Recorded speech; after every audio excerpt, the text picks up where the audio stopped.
Hello everybody and welcome back to Quarantine Kids Storytime. My name is Sascha Cooper and I will be reading chapter 5 today of Alice in Wonderland by Lewis Carroll. Now in the last video I asked all of you who are not familiar with the tale to work out what a hookah is.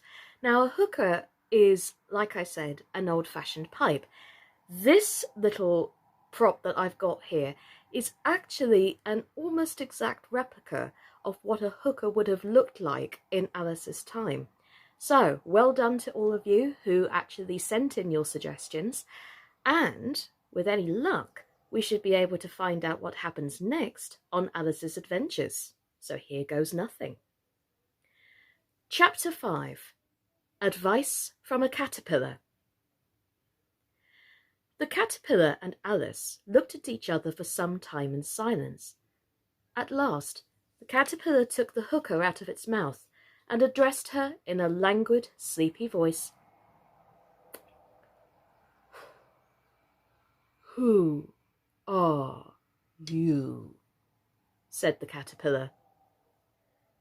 This was not an encouraging opening for a conversation. Alice replied rather shyly, I hardly know, sir, just at present. At least I know who I was when I got up this morning, but I think I must have been changed several times since then. "What do you mean by that?"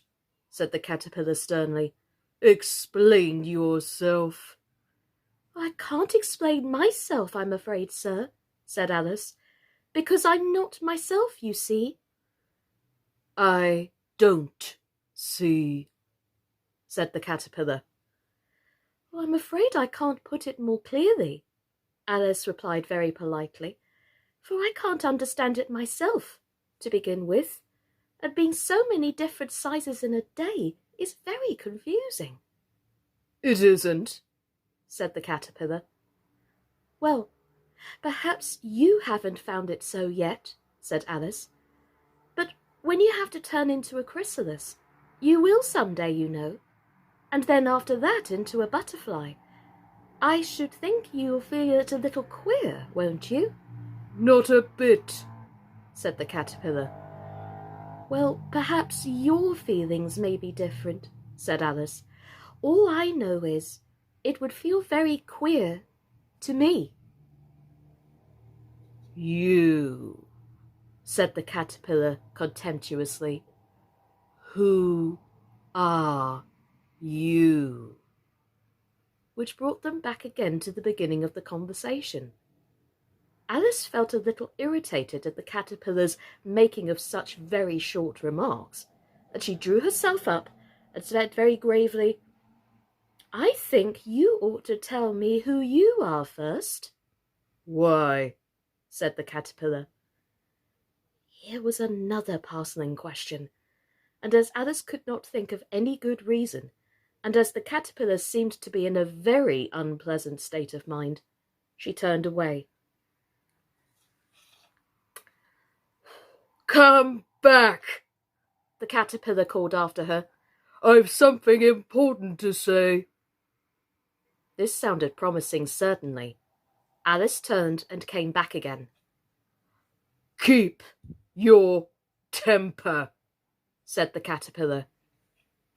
"Is that all?" said Alice, swallowing down her anger as much as she could. "No," said the caterpillar. Alice thought she might as well wait, as she had nothing else to do, and perhaps, after all, it might tell her something worth hearing.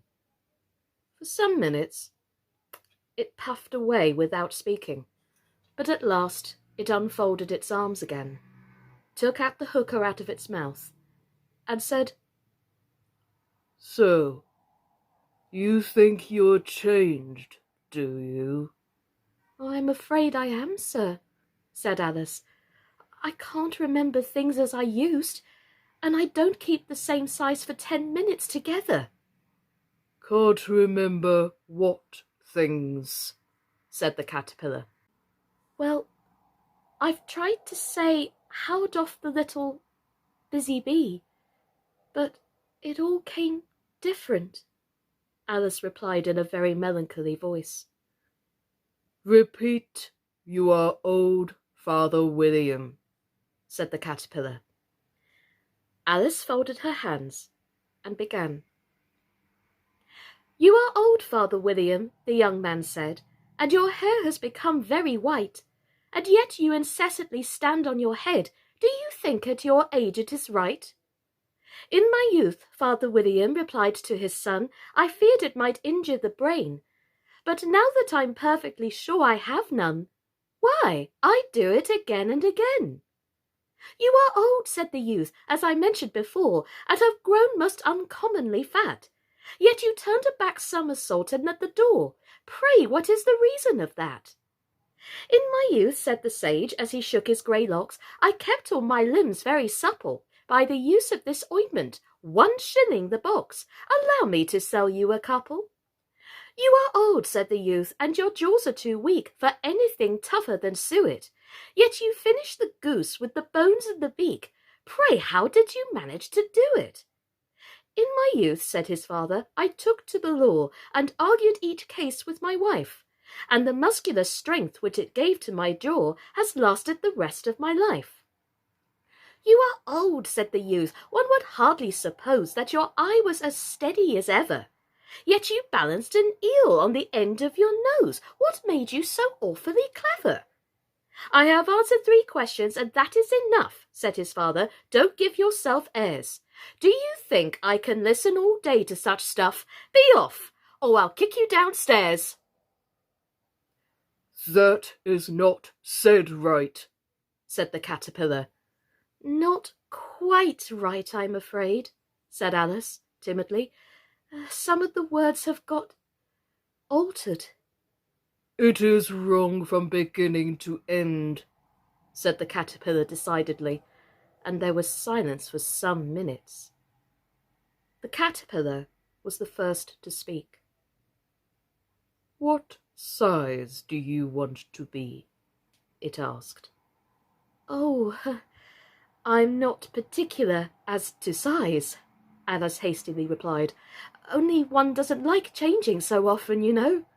I don't know, said the caterpillar. Alice said nothing.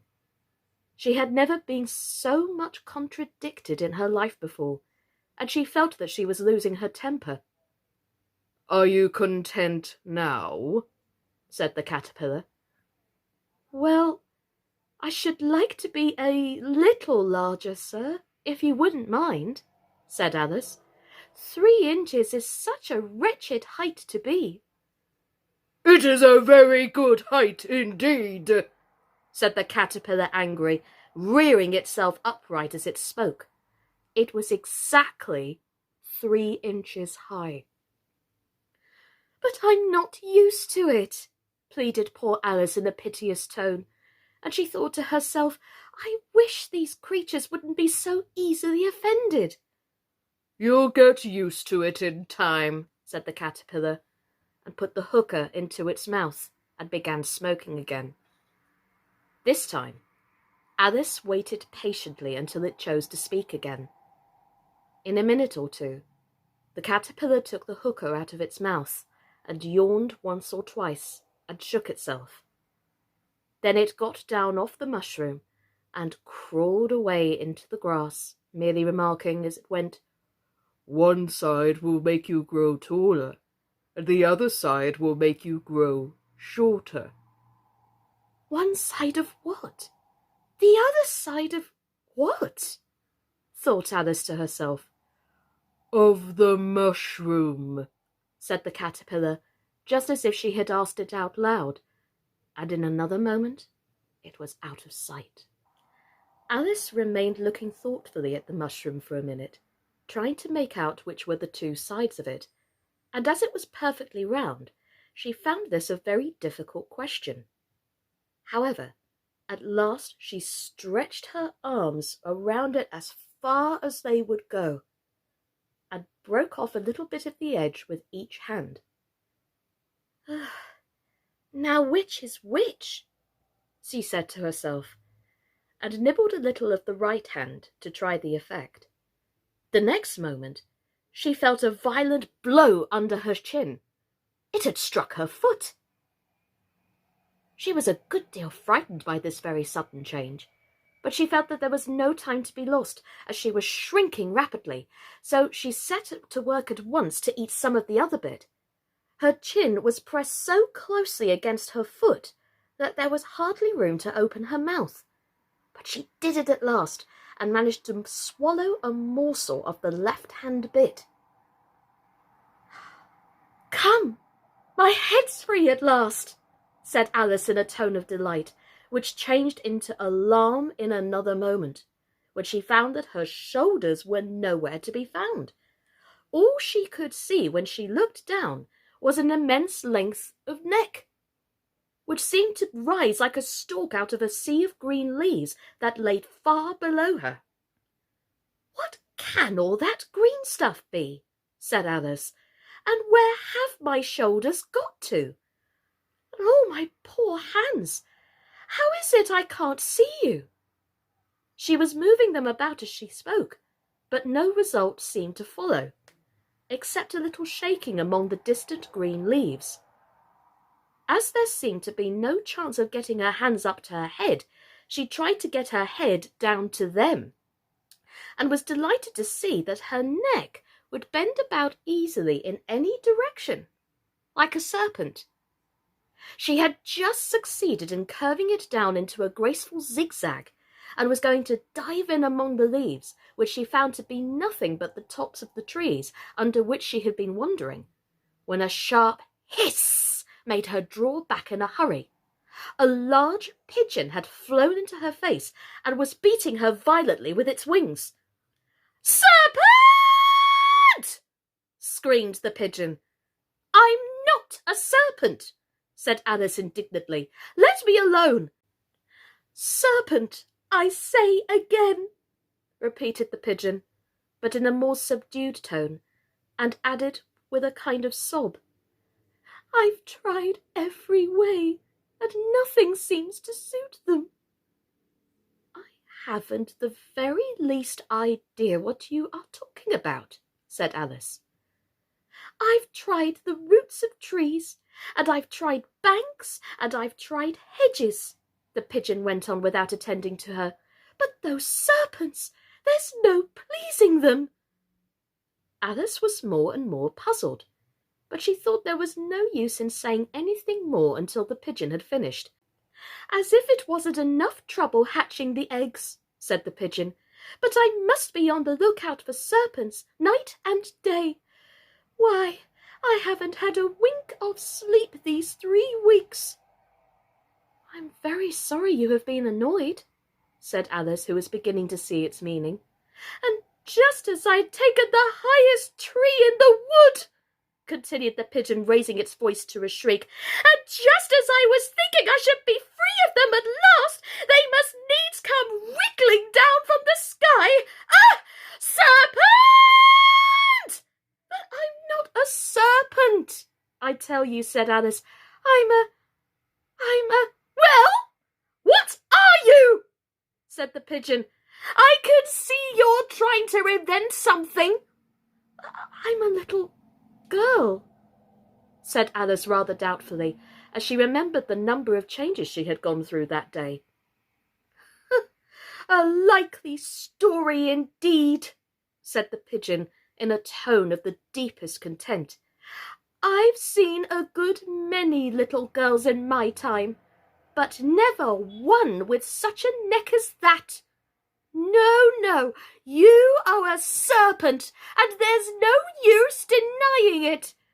I suppose you'll be telling me next that you've never tasted an egg."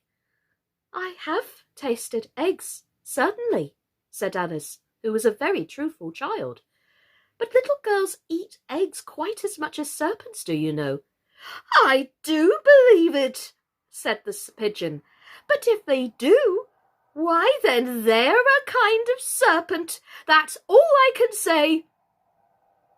This was such a new idea for Alice that she was quite silent for a minute or two.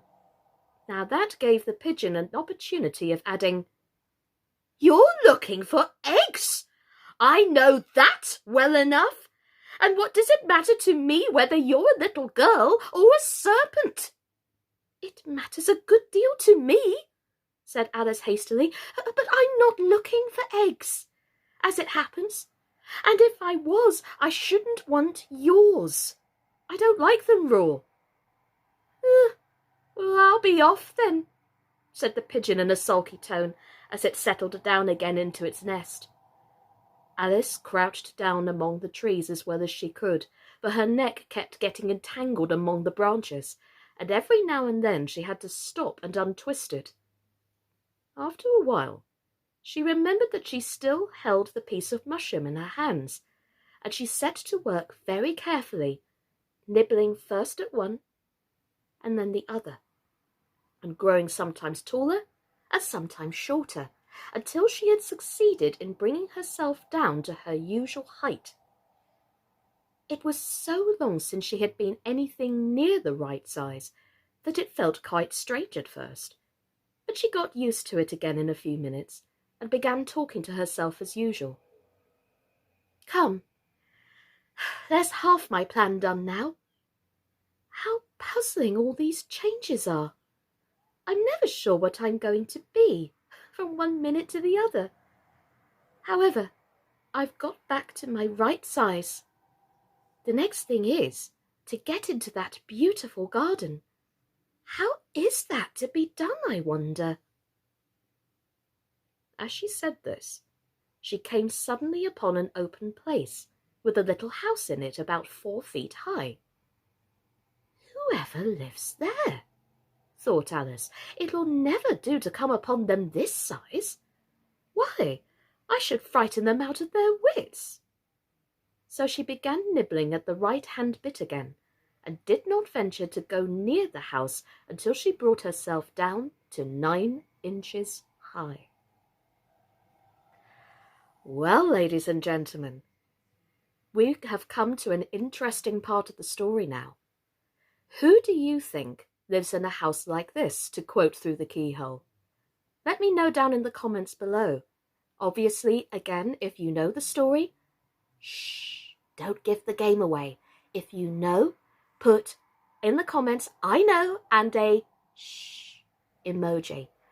Those of you who are not sure or are new to the story or just want to throw your imagination to the wind, let me know down in the comments who you think would live in a house like this. Now remember, it's a small house about 4 feet high, approximately. Okay?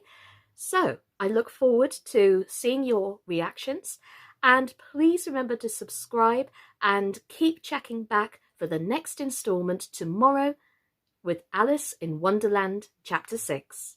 I've been Sascha Cooper. Bye-bye.